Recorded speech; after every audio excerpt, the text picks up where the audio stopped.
Bom, voltamos então com o terceiro e último bloco do programa de hoje. Vamos falar sobre as equipes do Rio de Janeiro. Primeiro, esperando a resposta de Ailton, se por um acaso o São Paulo está sendo privilegiado com essa... Aliás, o São Paulo que perdeu ontem, né? É verdade. Na verdade, na seleção brasileira, o Dunga está com aquela situação de fazer a equipe dele, né?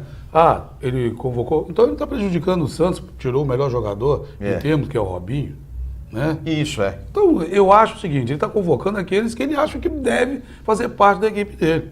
Exato. Vai ter oportunidade depois para ele convidar o Ganso, para ele convidar o Pato, né? E outros jogadores, o Allan Kardec. Isso é aquele que ele montou um time dele e acha, por exemplo, você pode colocar um Everton Ribeiro fora da seleção brasileira? Não tem como. O melhor jogador do ano passado do campeonato, certo? É. Considerado o craque do campeonato. Você não vai convocar para a seleção brasileira, não? Com certeza. O Ricardo Goulart, artilheiro, você não vai convocar, não? Então ele está prejudicando o Atlético. Tirou Tardelli. Não é verdade? Não foi convocado? Foi. Então, na verdade, ele está convocando aqueles que ele acha que nesse momento é importante para a seleção brasileira. Com certeza. Entendeu? Ele está confiando nisso. Agora, vai acontecer no ano que vem, dependendo se tiver o Flamengo jogador, o Fluminense jogador, ele vai puxar também. Isso é normal, rapaz. Ele está levando quem acha que é melhor. Se não é uma seleção, ele tem que selecionar quem? Aqueles que ele acha que é o melhor. É verdade. Independente de clubes. Isso. Né? E outra coisa, mesmo o time, né, desfalcado, tem 7 pontos em cima do outro, rapaz. E o São Paulo perdeu ontem. Como costuma dizer, você está sempre com uma gordurinha. Está sempre com uma gordura. Aí é culpa do Cruzeiro. Fluminense, que poderia entrar no G4, perde. São Paulo poderia continuar bem, com a mesma, né, com 4 pontos de diferença, perde. Aí quer reclamar? O Cruzeiro não tem que estar reclamando por razão. Os 2 jogadores. Mas está vencendo ainda. Pior, Fluminense, São Paulo, que deram fazer o famoso mole para que o Cruzeiro botasse mais 3 pontos à frente deles, rapaz. Com certeza. Não é verdade? É verdade. Ailton, me diz uma coisa. O que aconteceu com o Fluminense ontem? Faz 1-0, né? Um ataque até, um cruzamento do Conca, né? E tal. Mas eu pergunto a você, o que foi que aconteceu com o Fluminense, né? Que leva 3 gols. Inclusive, não sei se fala do goleiro não, mas levar 3 gols assim. E rapidinho, né? Rápido. Não, do Vitória, né? Ué. Do lanterna do campeonato. Mas o futebol tem dessas coisas. Ontem, depois do jogo, eu tive a oportunidade de ouvir o treinador do Vitória, Ney Franco. Ele disse o seguinte: saímos perdendo o jogo no primeiro tempo, certo? Estamos perdendo. Quando chegou no vestiário, ele olhou para os jogadores e falou assim: ou a gente se recupera dentro da partida, ou a gente pode desacreditar que a gente não vai permanecer mais na primeira divisão. Vocês querem... No intervalo. Isso, vocês querem ficar taxados como os jogadores que levaram o Vitória de volta à Série B? Foi aquela injeção de ânimo. Aí todo mundo correu. Eu estou jogando contra o Fluminense, amigo. É a hora de eu aparecer. É assim que funciona. Cada jogador se superou. É claro, porque eu estou jogando contra o Fluminense. É como eu falo aqui sempre. Time como Flamengo, Fluminense, Botafogo, Vasco, Corinthians, não pode se dar o luxo de perder, com todo o respeito, para Vitória, para Bahia, para Curitiba, para Chapecoense, para Figueirense, para Criciúma. Que depois você vai ter que tirar essa diferença do clássico. É a diferença, amigo. Aí fica mais difícil. Aí fica mais difícil. Mais difícil. Não é verdade? Com certeza. Então, o que aconteceu com o Fluminense ontem é que deu um apagão. E eu acho o seguinte, amigo, já está começando aquela divisão de forças. O presidente quer que o Cristóvão continue, mas o presidente da patrocinadora não quer. E começa aquela situação de joguinho de quem manda, quem não manda. Certo? E aí fica numa situação difícil o treinador. Ele diz que ninguém manda no time, mas uma coisa ele falou, outra coisa na realidade aconteceu. Exatamente. Um abraço para o empresário Antônio Salomão, da Construção Civil, ele está assistindo o programa, também o doutor Cassiano Guiton, também assistindo, acompanhando a gente. Ailton, já falamos de Fluminense, agora o Botafogo ontem no Maracanã. O que aconteceu? É incrível isso. É um absurdo uma coisa daquela. O Botafogo, em poucos minutos, perder 2 jogadores expulsos. Em 2 minutos? Em Em 2 2 minutos, minutos é. perdeu o jogador. O Dankler fez um gol contra. É o que isso, gente? É sina de Botafogo, amigo. É sina. Botafogo não consegue. Se falar a verdade, o Botafogo está cheio de problemas na diretoria, dentro do clube, dentro do time, porque tem jogador que recebe em dia. São aqueles que jogam, que recebem, tipo assim, o Sheik, né? O salário dele, metade, o Corinthians paga, a outra metade ao Botafogo.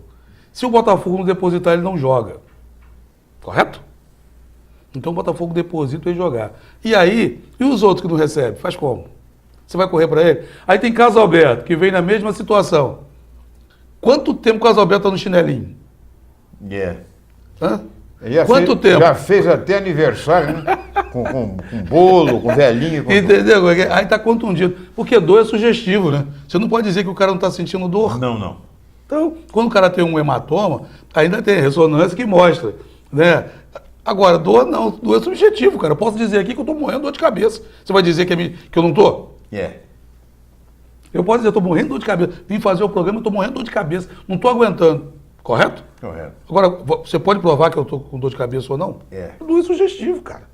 Exatamente. Né? Não é verdade? Então o cara fica no chinelinho. Tem que fazer igual o Castor de Andrade. Pegar o revólver e pá no pé.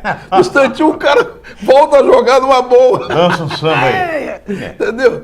Então é isso. Então, o cara que nunca dançou, até tango ele dança. Até tango dança, filho. Bom, é verdade. Fala aí, Botafogo, um abraço para o Alexandre, da área eletrônica, lá, gente, botafoguense, para o Gustavo Rodrigues, para o Viana, todos torcedores do Botafogo de futebol regado. Bom, e o Flamengo, que eu pensei, Flamengo 2-0, Flamengo, o segundo gol do Flamengo. Não me lembro se foi o segundo ou o primeiro, que a bola teria tocado no braço de Eduardo da Silva, e mesmo assim ele conseguiu, o goleiro saiu de uma maneira maluca do gol, e ele cruzou e o Alexandre fez de cabeça. Houve reclamação e tal, mas o Bandeira, aquele juiz que fica atrás do gol, aquele auxiliar, assistente, estava ali próximo, mas disse que não houve nada, houve reclamação e tudo mais.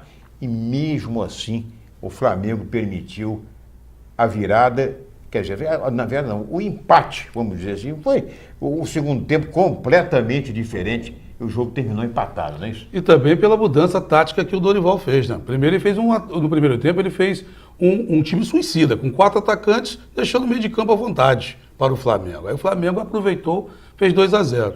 No segundo tempo, quando as coisas poderiam ficar ruins para o Palmeiras, o treinador botou o Valdívia, que começou a comandar o meio de campo e fez um gol logo no começo. Aí foi para cima, aí bateu o desespero no Flamengo com a falha do Léo Moura, na cabeça quando saiu o primeiro gol. Né? Falhou na cabeçada e aí deu a vantagem para o time adversário. E na sequência, né, o Valdívia faz aquela besteira. Ele consegue fazer o time empatar, joga bem e chega na hora, ele dá um pisão no jogador do Flamengo. Porque o Valdívia, a entrada dele foi importantíssima, ele começou a comandar o meio de campo. E eu digo mais a você, se não acontece a expulsão, se não faz, aquela que eu considero uma imbecilidade. Sem dúvida. Que foi o que fez aquele outro jogador também, que na rodada passada, brasileiro, que pisou sem dúvida, o adversário, entendeu? Sem necessidade nenhuma, entendeu? Ele foi expulso, prejudicou. E quase que perde o gol depois que ele saiu, que deu. O Palmeiras teve que recuar e ele quase que faz o time perder a partida. O Alexandre chutou uma bola na trave e uma outra jogada pela linha de fundo que bateu na zaga em cima da linha. Exatamente. Então, quase que ele prejudica. Ele ajuda e ao mesmo tempo ele prejudica a equipe do time do Palmeiras. Só para encerrar, Luiz, fazer um girozinho, rapidinho. O Thales disse que ele não tinha sofrido o pênalti, mas voltou atrás, porque o Vasco estava reclamando do gol, ele falou que não recebeu, então ia ser ruim para a equipe do Vasco, né, continuar reclamando do gol que tomou, que bateu em cima da linha. O árbitro colocou na súmula que ele foi ofendido, né, chamado de ladrão, safado e outras coisas mais que não pode ser falado. Está arriscando o Vasco ser punido, hein? Sobre o lance da latinha também foi colocado. Né? E só para encerrar, falando aqui da região, o time do São João da Barra no APG ganhou bem do Bom Sucesso, é líder da competição, juntamente com a equipe do Friburguense. E continua bem no Sub-15 também, E continua bem no Sub-15. E o Macaé também jogando pela Copa Rio, venceu e está a 1 ponto da classificação para a próxima fase da competição. Muito bem, minha gente, nós vamos encerrando aqui o nosso boletim do esporte de hoje, mas lembrando que o americano hoje à tarde, 15 horas, haverá lá o pessoal do G4, né? G6. G6. É o Gilberto, né? Gilberto. Eles vão assinar ali, um contrato hoje com o patrocinador. Isso. Vai ser já é o resultado desse investimento. É uma financeira que funciona como banco. Isso. Para que possa ter, como o Kiko Rocha falou aqui na terça-feira, vai servir para que o time do americano possa ter um clube, né, um clube de benefícios para o sócio do americano. Então vai ser feita essa assinatura hoje, daqui a pouquinho, às 3 da tarde. Às 3 da tarde. Possivelmente nós estaremos cobrindo este acontecimento, estaremos registrando o que lá acontecer. A todos vocês um abraço, obrigado pelo carinho da audiência e até amanhã, sexta-feira, com mais uma edição do Boletim do Esportes, sempre aqui, na Terceira Via TV. Um abraço.